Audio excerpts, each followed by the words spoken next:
When your infant ignores that expensive educational gadget and grabs the shipping container instead, you likely feel you've thrown money away. But what if the truth is your infant just demonstrated superior judgment? Because here's what scientific evidence shows, and what manufacturers don't want you discovering. The most significant brain-developing experiences don't occur with purchased items at all. They occur with something you possess already, something cost-free, something irreplaceable. You. And in the following 15 minutes, I'm going to demonstrate precisely how to utilize it to activate your infant's cognitive potential without purchasing another device that promises transformations. I understand this sensation. You're browsing through clips of child prodigies performing music at age 2 or families displaying elaborate activities that resemble laboratory experiments, and you begin questioning, should I be doing more? Am I lagging? Is my infant missing developmental windows? Do I need educational cards, a monthly program, educational videos on constant loop? And here's what scientists discovered in a compelling study. Families invested hours creating elaborate exploratory setups. Grain containers, gel beads, varied fabrics, everything imaginable. The infants engaged with them for an average of 4 minutes. Then they consistently did something unexpected. They moved toward their families and simply wanted to observe their faces. This behavior repeated across hundreds of observations, and that's the understanding we're all overlooking. Now here's what's genuinely occurring. We all experience the same misconception. We mistake stimulation for relationship. We believe intelligence comes from doing more. More programs, more activities, more devices, more input. But your infant's brain doesn't develop from endless stimulation. It develops from significant interactions. When researchers examine infant cognitive development, they don't observe intelligence forming before educational materials or costly programs. They observe it forming face to face in the space between a mother's expression and an infant's response. In the moment before a father reacts to a sound, in the gentle repetition of a caregiver's song. Because here's the reality, your infant's brain isn't a machine requiring more data. It's a social engine requiring more relationship. And here's just how significant that relationship is. According to Harvard's Center on the Developing Child, in the first 3 years of existence, your infant's brain creates over 1 million new neural connections every second. 1 million, every second. That's more connections in one day than most adults create in a year. But here's the essential part. Those connections don't form randomly. They form in response to relational experiences, to your face, your voice, your touch. So every interaction of relationship isn't just pleasant. It's literally shaping their brain. Consider your infant's brain like moldable clay. Every sound, every touch, every look you exchange leaves a mark. These small patterns, what we call neural pathways, are what later enable them to communicate, reason, create, and connect. Now, here's what's essential to comprehend. The brain doesn't just develop randomly. It develops based on repetition combined with relational connection.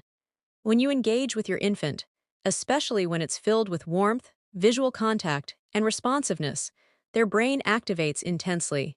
Neurons activate together, connect together, and create stronger pathways. This is called neuroplasticity, and it means your infant's brain is constantly changing based on their experiences with you. Now you might be considering, okay, but what does relationship actually look like? How do I know if I'm doing it correctly? And that's precisely what I want to demonstrate. Because it's not about doing more. It's about doing specific things that research has verified activate the exact brain regions your infant needs for future learning, emotional management, and yes, exceptional thinking. I'm going to guide you through 10 activities, but these aren't your typical infant activities. These are neural pathway builders, and every single one is something you can start implementing today. No equipment necessary. Let's begin with the most significant one. Activity 1. Face-to-face interaction and infant mirror neurons. Activity number 1. The power of facial engagement. Before I explain what this activity involves, let me pose something. What's the most sophisticated learning instrument ever designed? A tablet, an intelligent gadget, technology? No, it's your face.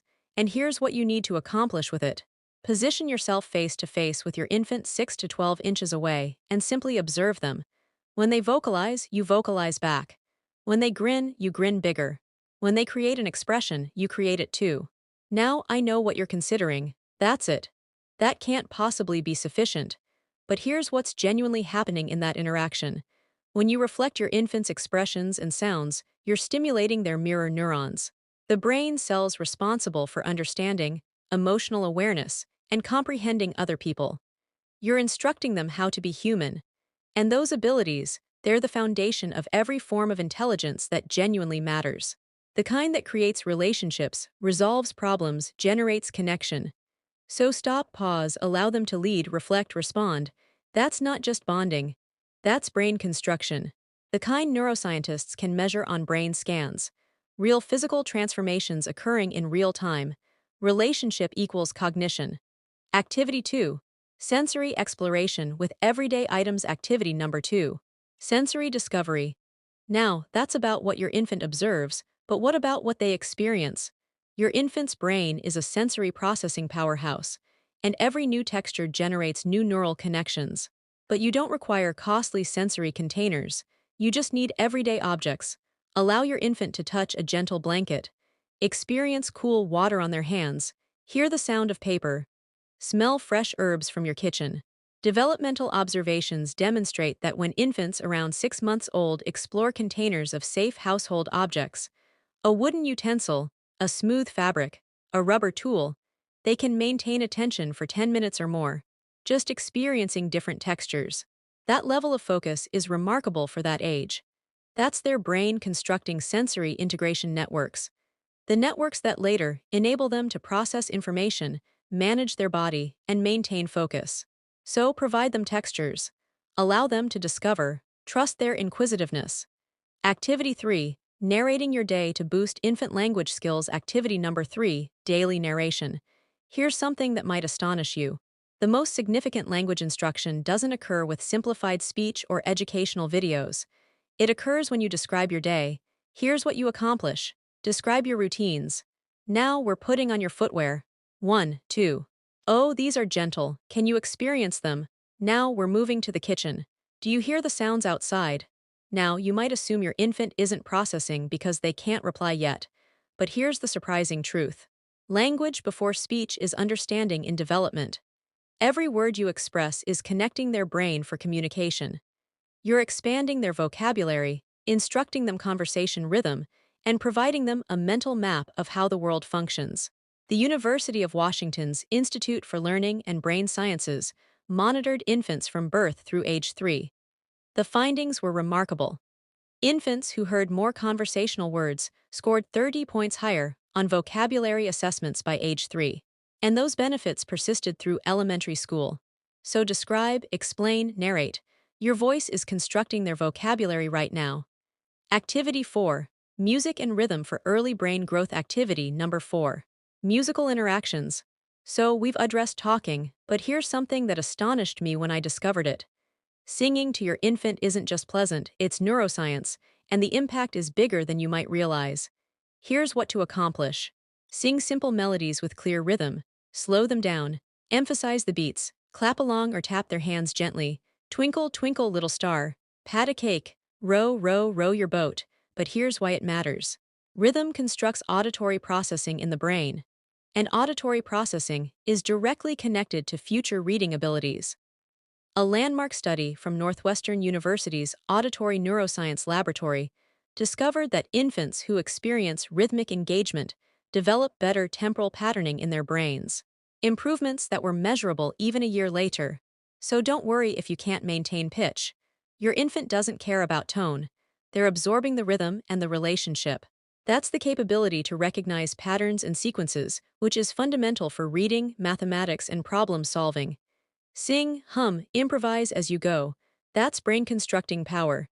Activity 5. Peekaboo for object permanence and memory. Activity number 5.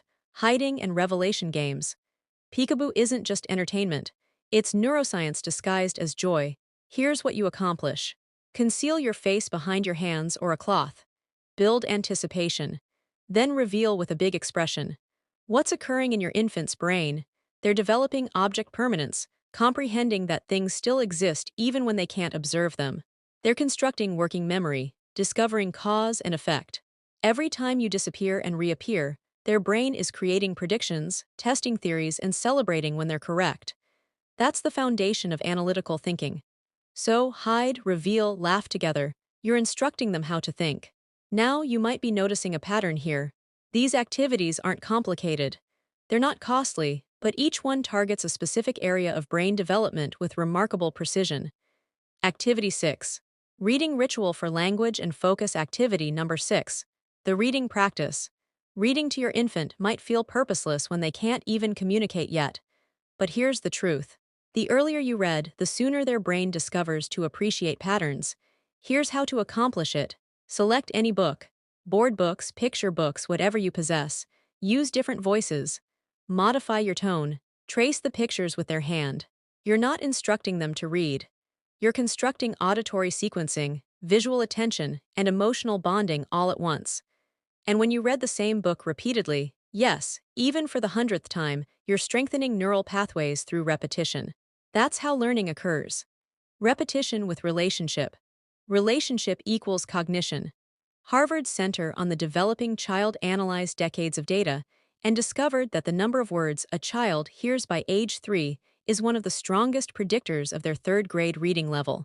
Stronger even than household income. So read daily, even just 5 minutes. Make it a practice. That consistency is what constructs brilliance.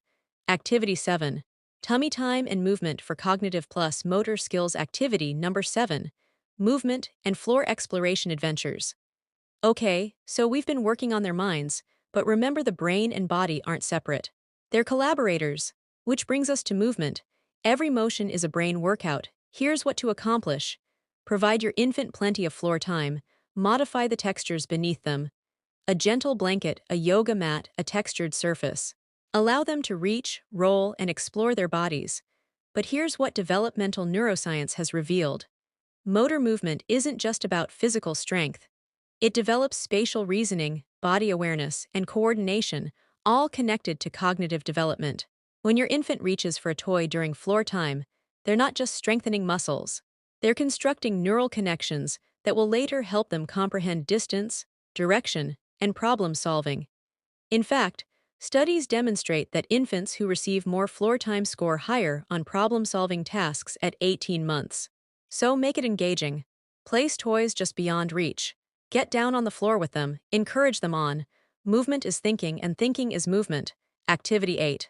Infant mirror play for self-awareness and EQ. Activity number 8. Mirror engagement. Allow your infant to observe themselves in an unbreakable mirror. Create faces together. Point to their reflection. That moment of recognition when they realize, that's me. That's the birth of self-awareness. That's the beginning of identity. Mirror engagement constructs emotional awareness, self-recognition, and even understanding. When infants can observe their own expressions, they start to comprehend emotions as concepts. And that comprehension, it's the foundation of emotional awareness. So, smile in the mirror, create amusing faces, allow them to touch their reflection, observe their mind expand in real time. Activity 9. Infant serve and return conversations for speech development. Activity number 9. Infant dialogues. Now, all of this is constructing their comprehension of the world, but there's one more ability they require, and it's probably the most significant one. Turn-taking. Here's what the data reveals, and what might astonish you. Your infant doesn't discover language from hearing you speak at them. They discover from engaging with you in back and forth exchanges. Linguists call this serve and return, and brain scans demonstrate it stimulates different neural circuits than passive listening. So when your infant vocalizes or babbles, pause, wait, look at them expectantly. Then respond as if you're having a genuine conversation. Oh, really? Tell me more. That's so interesting. What's genuinely happening? You're instructing communication. You're strengthening their prefrontal cortex, the part of the brain responsible for planning, self-control, and dialogue. You're constructing the foundation for future conversation. So, pause, listen, respond. You're literally shaping how they'll communicate for the rest of their existence.